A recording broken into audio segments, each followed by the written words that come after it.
Thank you for joining me in this guided meditation designed to improve your outlook and nourish your soul.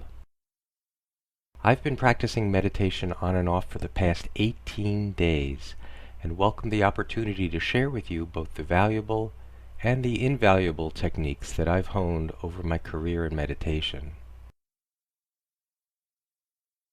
For this guided meditation, to avoid the inevitability of falling asleep, you must start by gently getting into an uncomfortable position. Try sitting as upright as possible on a cold concrete slab or an economy class airplane seat with deadly spikes on either side of you. Use the sound of the bell as a call to begin focusing your attention. It signifies the start of your meditation, at once calming the body, yet at the same time sharpening the mind and coaxing it away from the frenetic and invasive thoughts we all encounter in our daily lives.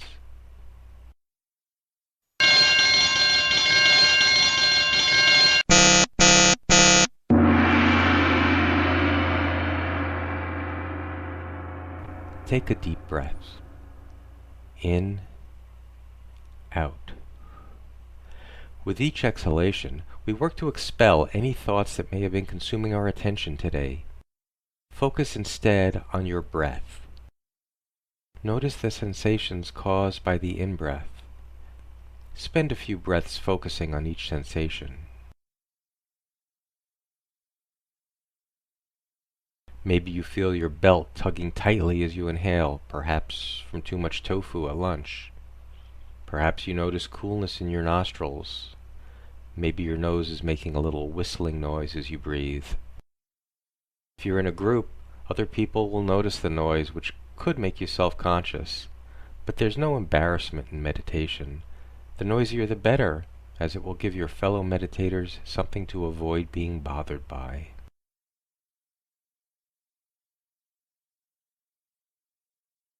Now focus on the sensations with your out-breath. What is it this time? Warmth? Possibly a little tickle near your nose caused by the outrush of air? It tickles quite a bit, and you're desperate to rub it, but doing so would make you a bad meditator. Choose instead to embrace the tickle, being mindful of it, yet not surrendering to it. You can attend to it with gusto when the meditation ends. A tickle or a whistling nostril or a tight belt isn't something to be worried about. Don't judge it or berate yourself for it. There'll be time for you and others to judge and criticize later. Just notice all these things and try to bring your attention back to the breath, even when I keep reminding you about your breathing idiosyncrasies.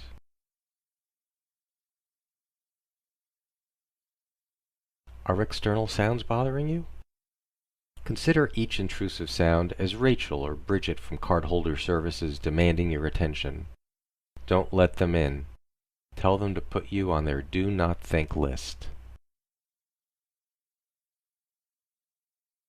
New practitioners of meditation may wonder, what is this obsession with the breath? The answer is simply that everyone in recorded history who has ever neglected to breathe has died. Thus, the ancient underpinnings of meditation are rooted in fear of imminent death.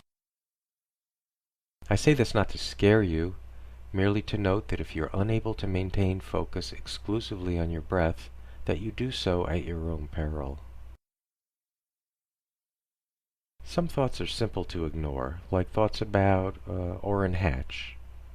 But it's harder to ignore hunger if all you had for lunch was tofu.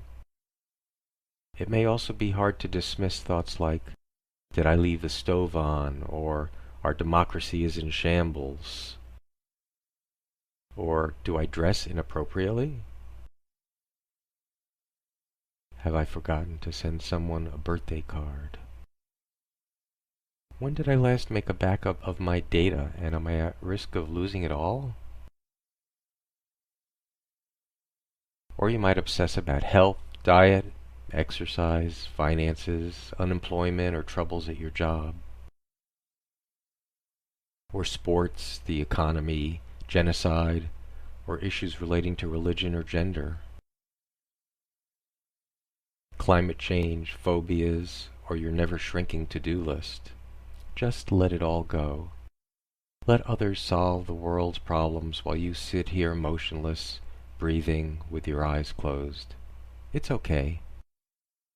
It's not like if you weren't spending these 10 minutes meditating that you'd be dealing with any of these problems anyway.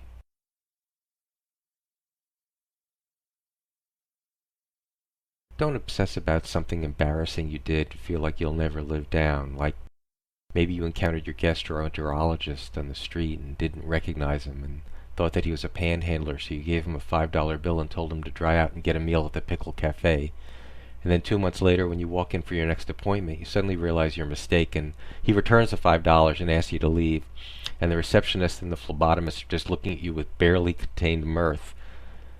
But even if he posted your colonoscopy on YouTube, it's not personally identifiable. So just let this unpleasantness fade into the background.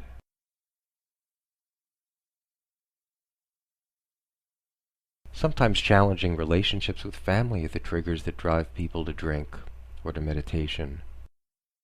If you're experiencing strife with a family member and you just can't stop fretting about it, let's go ahead and take a few seconds to send them some loving kindness.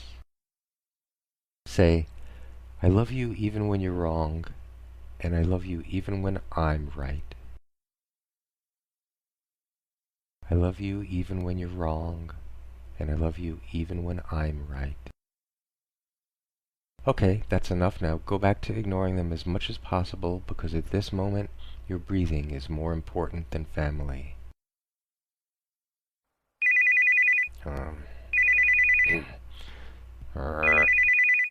Hello, Mindful Tech Support. May I call you back? Okay, what? Real quick. The keyboard's a big thing with lots of little keys and letters and numbers on them, and the mouse is a small thing that fits in the palm of your hand. By wireless mouse, they mean no wires on the outside of the mouse. You still have to leave the wires on the inside alone. Okay, you're welcome. Okay, and we're back. Clearing your mind of its myriad thoughts is a challenge for anyone. It's said that during meditation, even the Dalai Lama can't stop mulling over what kind of rice he'll have for dinner. Consider these thoughts as visitors passing through and not permanent residents. You don't need to be perfect. But the reward for a pristine, alert mind is the bragging rights that come from being a better meditator than your friends. If you notice emotions like jealousy, anxiety, or unmitigated fury, first identify the thought giving rise to the emotion. Imagine that thought passing right through your mind without you latching onto it, like a neutrino, or a genuine, honest thought traversing Ted Cruz's brain. Then imagine with each breath that you're gradually pushing that emotion further and further down in your body. Force that emotion all the way down to your big toe. If you're not a very emotional person, you could try fitting it into one of your smaller toes. Maybe you were in traffic and the driver ahead of you didn't start moving when the light turned green because she was texting, and by the time she finally started to move, the light was yellow again and you got stuck at the same red light.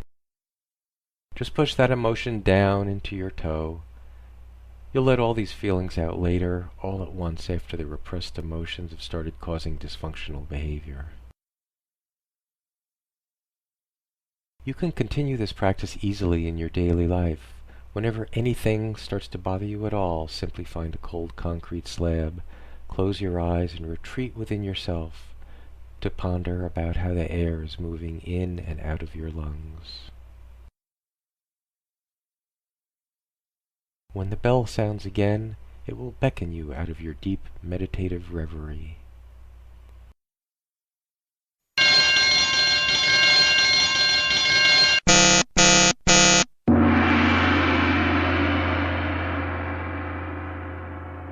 Now we're back in the real world.